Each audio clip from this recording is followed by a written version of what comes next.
Jawaharlal Nehru saw partition as an inevitable part of India's independence. But if India emerged a stable democracy, one that just last year elected its 17th Lok Sabha successfully, it is in the large part due to his leadership, the efforts of which are visible even today. Despite the chaos that followed partition in 1947, general elections were held in India in 1951 to 52 for the first time, and India has continued as a vibrant democracy since. The idea of India for Nehru was a country that played a role in global arena but remained independent in the Cold War between USA and Russia. He also laid foundation for institutions that continue to serve India well. Nehru's vision for modern India translated into its temples, dedicated to scientific reasoning and research. It is this that gave us some of the India's most prestigious institutions, the IITs, IIMs and ISRO's predecessor Atomic Energy Commission, to name a few. For Nehru, the Bharka Dam, which was among India's first river development schemes in the country, was worthy of worship. This dam has been built with unrelenting toil of man for the benefit of mankind and therefore is worthy of worship. May you call it temple or gurudwara or mosque, it inspires our administration and relevance, he said in 1963 when it was laid. However, for all his contribution to the country, Nehru's name is fraught with controversy. With a right-wing government in place, Nehru has come under attack from the ruling party and his supporters. Nowadays, Nehru is routinely vilified on social media with accusations cast on his religion, his life, even his death. Such is the canon of misinformation designed to malign India's first Prime Minister that the fact-checking website All News says that he is the favorite target for disinformation under the current political climate. Let's face it, we live in an age where social media forwards pass off as history lessons and fact-checking takes a back seat. On his 131st birth anniversary, let us do some basic fact-checking on many Nehru stories that are floating around.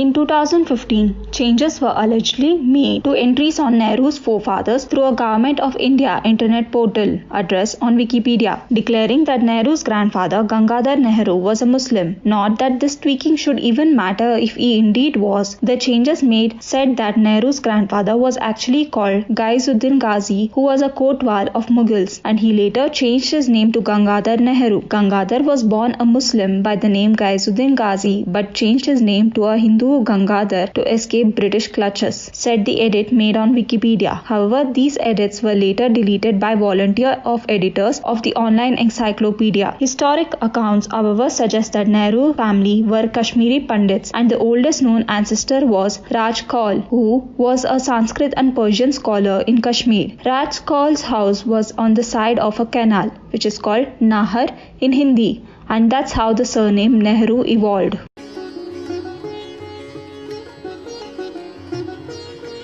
Another conspiracy theory that's have been making rounds on social media for a while is that Nehru died of syphilis, a sexually transmitted disease. However, records suggest that Nehru fell ill and later died of a heart attack after India was handed a humiliating defeat by China. With medical records to prove otherwise available, these conspiracies on the cause of his death seem far-fetched to say the least. The first known case of HIV/AIDS in India was discovered in 1986 by Dr. Sunita Solomon, who along with one of her medical students identified 6 sex workers in Chennai who were afflicted by it. Pandit Nehru died years before that on May 27, 1964.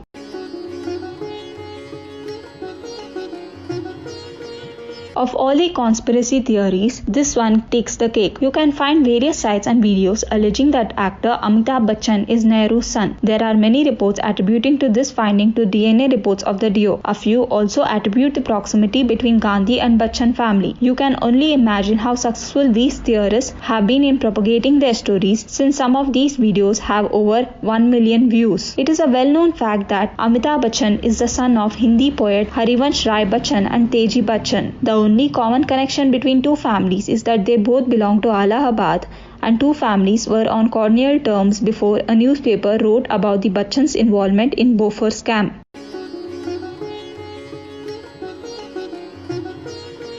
To project Nehru as a womanizer, there is a patchwork of images of Nehru with Jacqueline Kennedy, Mrinalini Sarabhai embracing his sister Vijayalakshmi Pandit at airport, lighting a women's cigarette, You have to just type the word Nehru on YouTube and it throws up a slew of smear videos against him. Nehru can do anything to get a girl. Nehru ki galatiya, Nehru died of AIDS, etc. Another story that was floated around was that Nehru got a Catholic nun pregnant and had to spirit her away from India. All these serious biographies of Nehru have referred to his relationship with Edwina Mountbatten and Padmaja Naidu. Edwina's daughter Pamela acknowledged Nehru's relationship with Edwina. Nehru's sister Vijayalakshmi Pandit told Pubul Jayakar, Indira Gandhi's friend and biographer, that Padmaja Naidu and Nehru lived together for many years. When Nehru began his affair with Edwina, Nehru's wife Kamala Nehru was long dead, so it cannot account for cheating on his wife.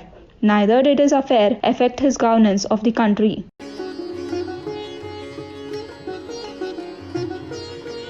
Pandit Nehru was born at a rented house in 1889 in Allahabad, 77 Mirganj. With time, 77 Mirganj became infamous as a red light area with many sex workers residing there. Owing to the negative prominence that place received, conspiracy theorists stated that he was born in a brothel. In authoritative biographies, there is no mention of the existence of any brothel where Nehru was born. In fact, the place where he was born was demolished in 1931 by municipal corporation much after Nehru moved out. Motilal Nehru, his father, moved to a posh location at 9 Elgin Road, close to historical Alfred Park. As he gained further prominence in 1899, Motilal moved to what is today known as Swaraj Bhavan.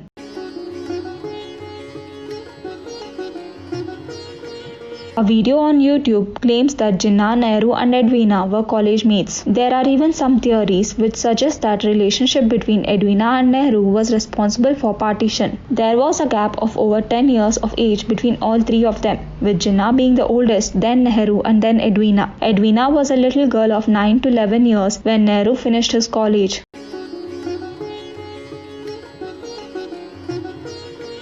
Few years back, a historical letter did the rounds where Nehru supposedly described Subhash Chandra Bose as a war criminal. Bose may have disagreed with Gandhi and Nehru, but were known to have great admiration for each other. In the Indian National Army that Bose formed with Japanese support, he named 3 brigadiers after Gandhi, Nehru and Maulana Azad, and the 4th brigade was named after himself. On January 23rd, Prime Minister Narendra Modi declassified the famous Netaji files, a set of 100 files that were tucked away for decades.